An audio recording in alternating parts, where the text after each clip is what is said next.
Mga Spooky Dolls, good evening. Before anything else, gusto ko sanang batiin lahat ng mga OFW at mga Filipino immigrants, pati na rin po yung mga Pinoy na tulad ko nandito po sa Pilipinas at yung mga taga-ibang dimensyon at taga-ibang mundo na tumatangkilik at sumusuporta po sa kwentong aswang at kababalaghan. So ayan po, so today is New Year's Eve. So yan, maraming salamat sa sumubaybay sa 31 days ng kwentong katatakutan sa Pasko na aking pong ginawa para po dito sa ating channel. So I hope na maging maganda po itong 2025 po para sa ating lahat. Sana po ay mas lumago pa yung kwentong aswang at kababalaghan. And then kayo rin po mga personal na buhay po ninyo, sana po ay nasa mabuting kalagayan kayo. Wala naman sana maging yaring masama sa inyong 2025, maging masaganang buhay ninyo and all. So yan, yun po yung wish ko po para sa inyong lahat. Ano ba yan, ang gulo-gulo ng damit ko, nakapambahay lang ako. Okay guys, hindi ko na patatagalin. I'm sure you're all waiting nga po dun sa ating last story para po sa 2024. Kasi bukas January 1 na. Okay? So basahin na po natin tong story na ito. Ito ay kwento ng isang nerd, si Goryo, na tinuturing na atang best friend ng kanyang computer dahil maghapon itong nakatutok sa kanyang screen. Hindi na rin siya masyadong lumalabas ng bahay dahil dito. Kinder pa lang siya, marunong nang humawak ng keyboard si Goryo at maglaro ng mga net games. Napagpasyahan ng kanyang mga magulang na ipatayo ang internet cafe na matagal na nitong kinukulit sa kanila para libre siyang makapaglaro habang kumikita na rin. 24 hours nang bukas ang shop, halos doon na nakatira si Goryo at bibihira na lang siyang umuwi. Dahil doon, deprived siya sa tulog at kain. Kaya naman napakalaki ng kanyang pinayat. Mula sa pagiging chubby at pagkakaroon ng kulot na buhok, naging long hair at payatot na siya. Sobrang puti na rin niya dahil sa kakatambay sa fully air-conditioned nilang shop. Minsan, sinubukan niya maglaro ng Clash of Fury, kung saan may mga nakilala siya habang naglalaro sa net at naging kaibigan din niya sa tunay na buhay. Alam nila na kailangan ni Goryo ng social life, kaya napagpasyahan ng kanyang mga clanmates na ihanap siya ng kadate. Habang naglalaro, napansin ni Goryo na may nagpadala sa kanya ng isang chat message. Pare, may papakilala ko sa iyo, si Shaira. Kaibigan ko dati sa PUP. Baka gusto mong kaibiganin. Si Paul Guevara, nakaklase niya nung high school, ang nag-chat sa kanya. Tinignan niya yung profile ni Shaira at nakitang napakaganda pala ng dalaga. Diretso at itim na itim ang kanyang buhok na hanggang braso. Meron ditong napakagandang mata na akala mo ay isang anime girl.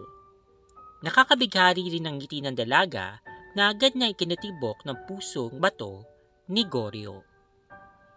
Natuto na rin mag-Skype ang dalawa kaya madali na silang nakapag-uusap. Yun nga lang, hindi pa sila nagkikita ni minsan. Masyado rin kasing busy yung dalaga sa modeling commitments niya, lalo na ngayon na sinusubukan niya rin kumuha ng master's degree. Nung minsan silang magkausap, napansin ni Goryo na umiiyak ang babae sa kabilang linya. Tinanong niya ito kung ano bang problema ng dalaga at sinabi nitong meron siyang basher doon sa Facebook. Pilit na hinihingi ni Goryo yung pangalan ng basher ni Shaira, pero ayaw nitong ibigay ng dalaga, kaya naman hinanap na lang niya sa Facebook ang taong ito.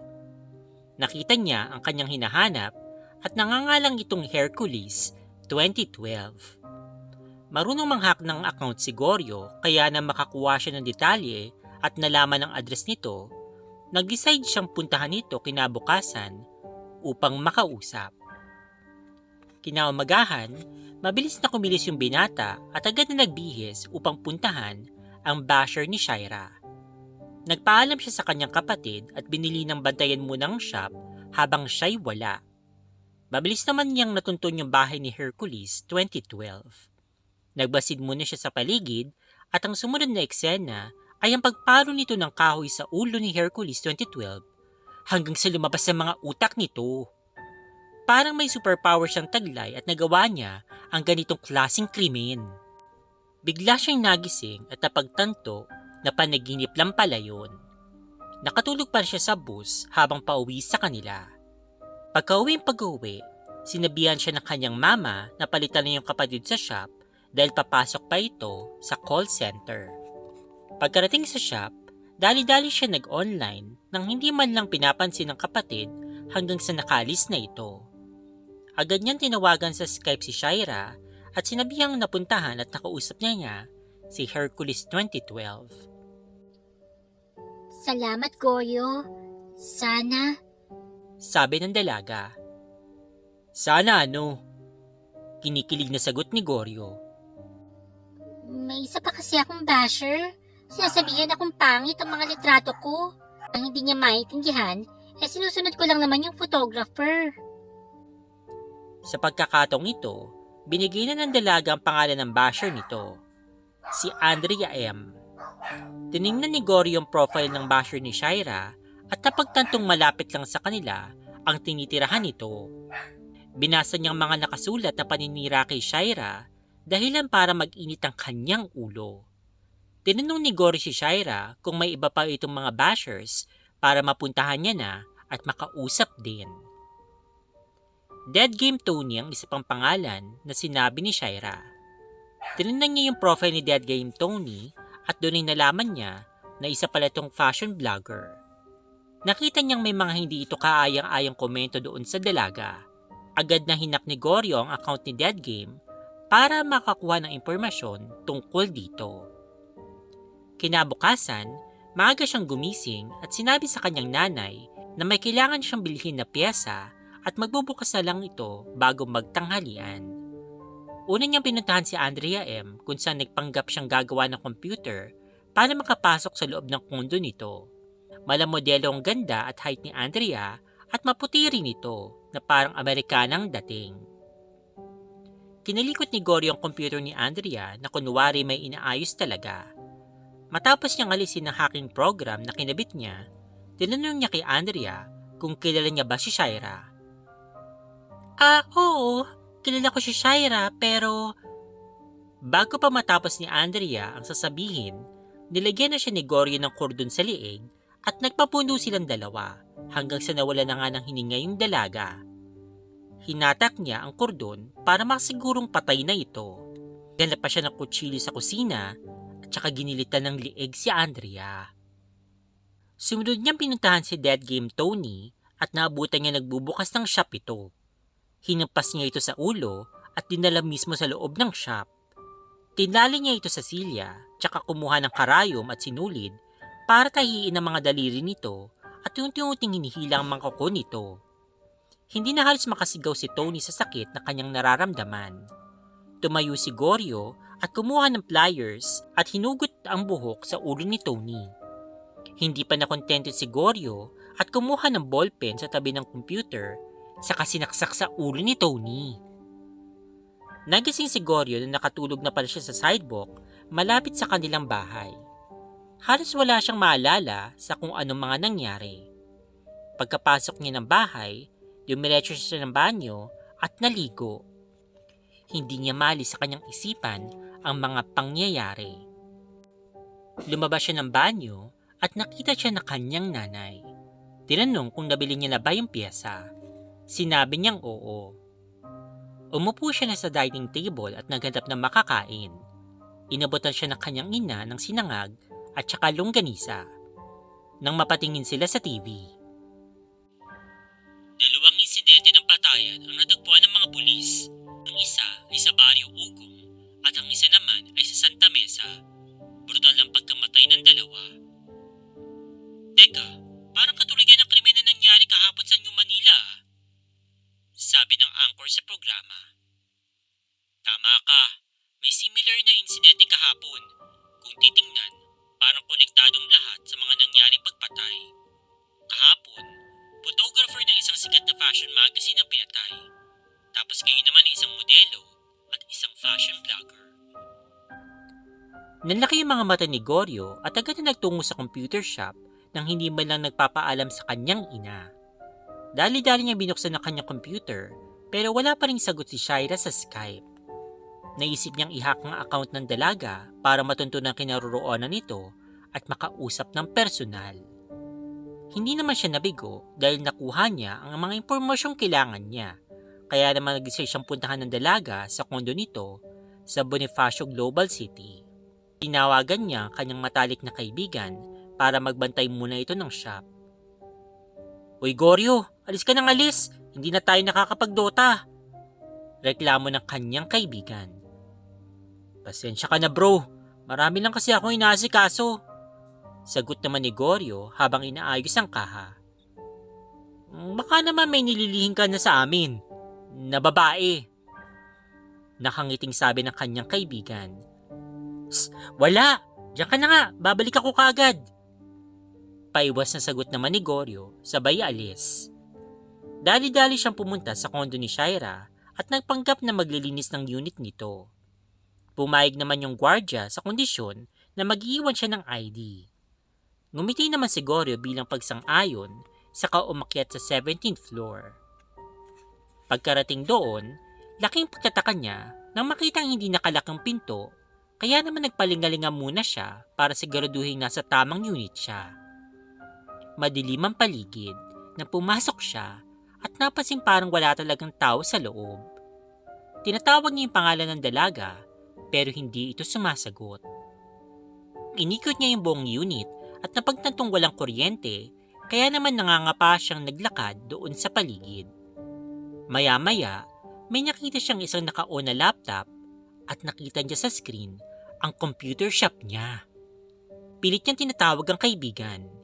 Nang mapansin siya nito, tinanong siya ng kaibigan kung anong ginagawa niya sa lugar na iyon.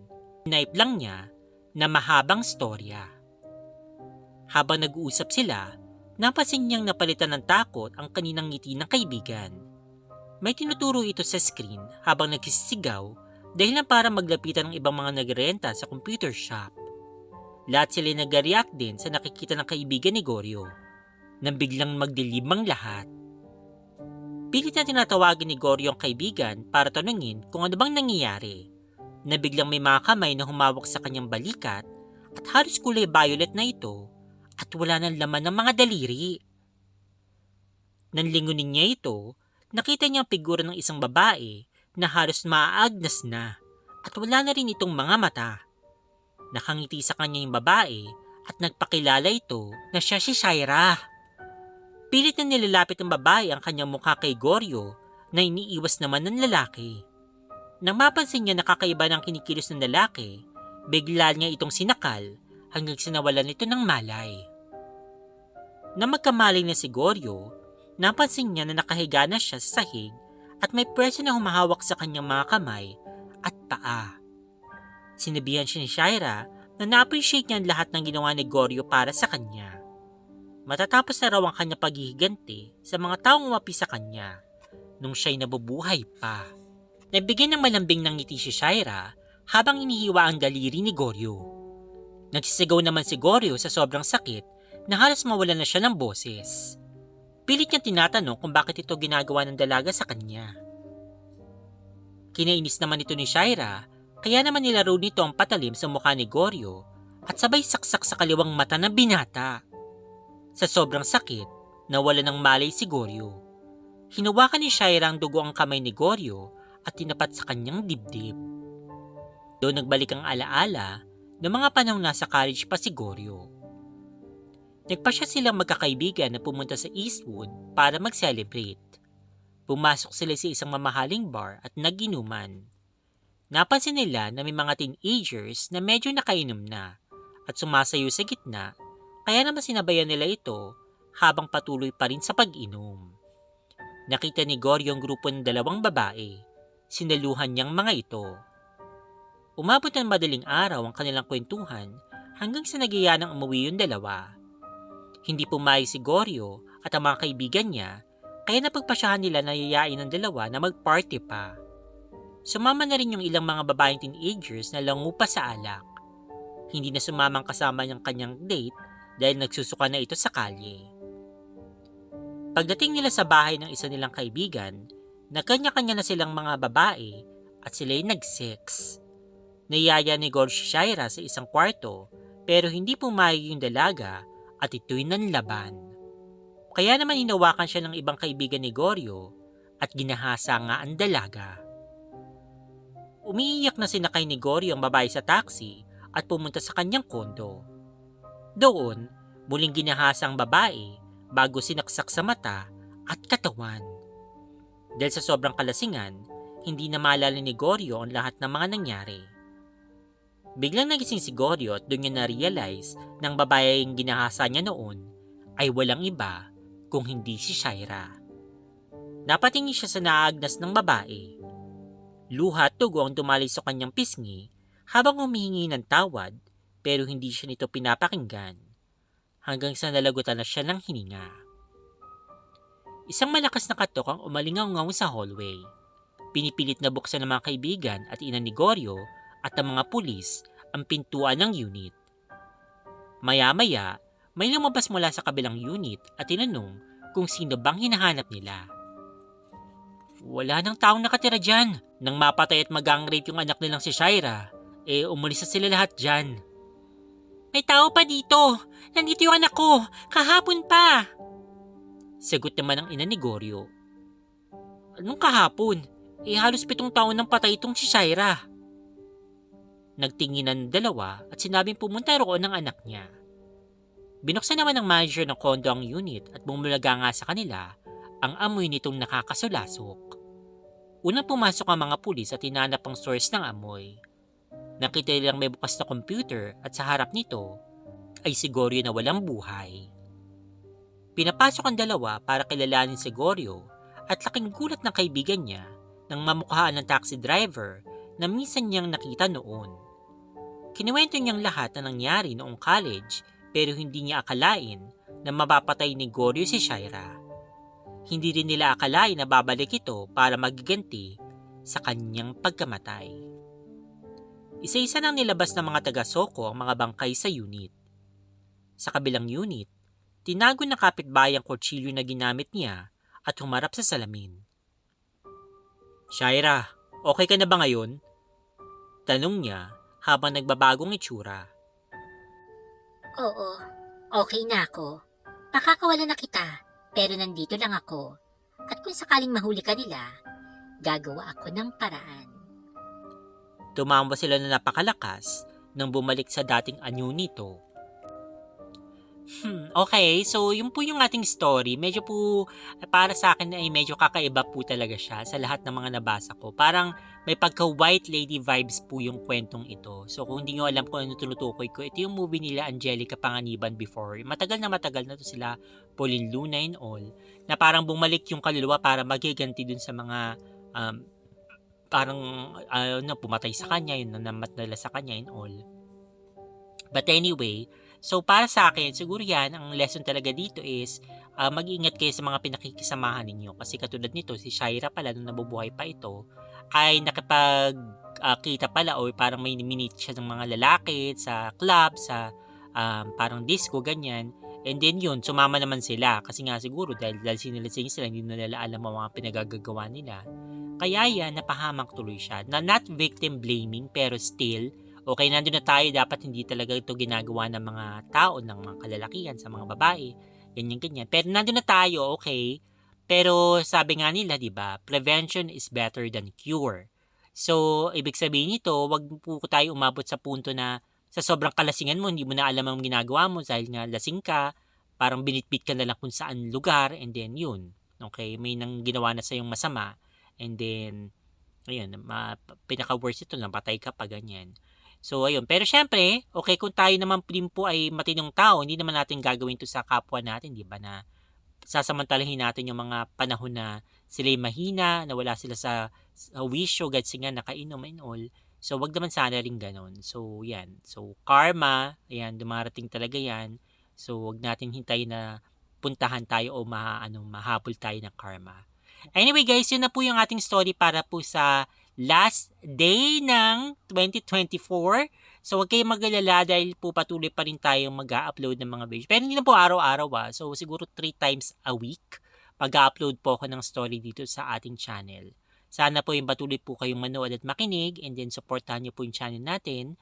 Okay, and yun, I hope na we all have a prosperous 2025 and sana manatili tayong nasa safe na kalagayan and then guminhawang ating mga buhay.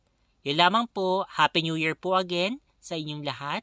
Stay fabulous and spooky, spooky dolls. Bye-bye!